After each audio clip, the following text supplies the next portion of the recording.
Bonjour à tous, je m'appelle Simon Rondeau, alias Melvac, le vulgarisateur de type océan. Si vous ne vivez pas dans une grotte depuis 30 ans, vous avez certainement dû entendre parler que nos émissions de CO2 sont aujourd'hui à l'origine d'un changement climatique affectant l'entièreté de notre planète. Cela se manifeste notamment sur Terre à travers l'apparition d'événements extrêmes beaucoup plus fréquents, mais il faut savoir que cela est également le cas loin de nos yeux au milieu de l'océan. Augmentation de la température de l'eau, acidification, pénurie d'oxygène et j'en passe, le monde marin fait actuellement face à une myriade de changements rapides auxquels il n'est pas préparé. Si ce phénomène est aujourd'hui plus qu'avéré et documenté au sein de la communauté scientifique, des discours climato-sceptiques persistent pourtant toujours chez différentes personnes. Et parmi l'ensemble de leurs arguments, on entend parfois dire qu'il est impossible que l'homme puisse modifier l'atmosphère de notre planète. À première vue, la tâche peut en effet paraître colossale et complètement irréaliste. Pourtant, il faut savoir que ce n'est pas la première fois que des organismes vivant sur Terre réussissent cette prouesse. Et pour comprendre cela, nous allons aujourd'hui nous plonger dans le passé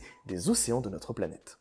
Notre voyage commence il y a environ 3,5 milliards d'années. À l'époque, la Terre s'avère être un endroit relativement inhospitalier, et pour cause, l'air y est chaud et dépourvu d'oxygène. C'est alors dans un monde rempli d'hydrogène, d'azote, de dioxyde de carbone, d'ammoniac ou encore de méthane qu'apparaissent les premières bactéries. Or, 500 millions d'années plus tard, l'une d'entre elles vivant dans l'océan va finir par chambouler pour toujours le visage de notre planète, à savoir l'ancêtre commun des cyanobactéries. Ces organismes, 50 fois plus petits qu'un simple cheveu, ont en effet apporté au monde une toute nouvelle manière de vivre, utiliser de l'eau, du CO2 et l'énergie du soleil pour produire des sucres. C'est ce qu'on appelle aujourd'hui la photosynthèse. Cette innovation biologique enclenche alors une véritable révolution pour le monde marin, car en se développant dans des quantités phénoménales, les cyanobactéries remplissent pour la première fois l'eau de mer d'oxygène. L'océan s'en retrouve alors grandement modifié, et finira même au cours des millions d'années suivants par diffuser cet oxygène dans l'atmosphère.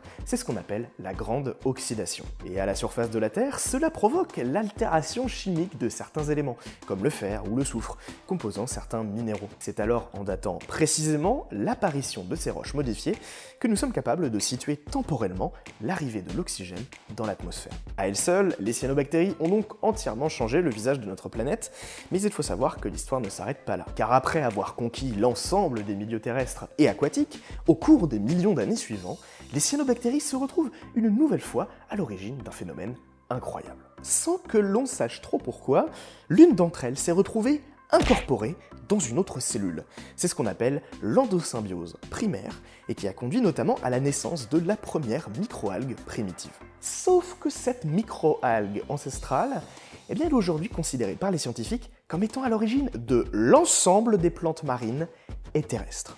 L'héritage des cyanobactéries est donc immense. Non contentes d'avoir seulement modifié notre atmosphère il y a plusieurs milliards d'années, celles-ci sont également à l'origine du développement des végétaux, et donc par extension de celui de l'ensemble des formes de vie qui aujourd'hui s'en nourrissent. Aujourd'hui, près de 7500 espèces de cyanobactéries ont été découvertes sur notre planète, et ce, dans une myriade d'écosystèmes différents. C'est notamment le cas des océans, où celles-ci contribuent encore aujourd'hui à produire chaque année environ un quart de tout l'oxygène libéré par les mers. En conclusion, il est donc tout à fait possible qu'un organisme à lui seul finisse par changer le visage de notre planète. Cependant, si les changements atmosphériques apportés par les cyanobactéries ont permis à la vie de se développer sur Terre, il est plus que temps de réaliser que les nôtres, quant à eux, sont beaucoup plus rapides et seront certainement bien moins salutaires.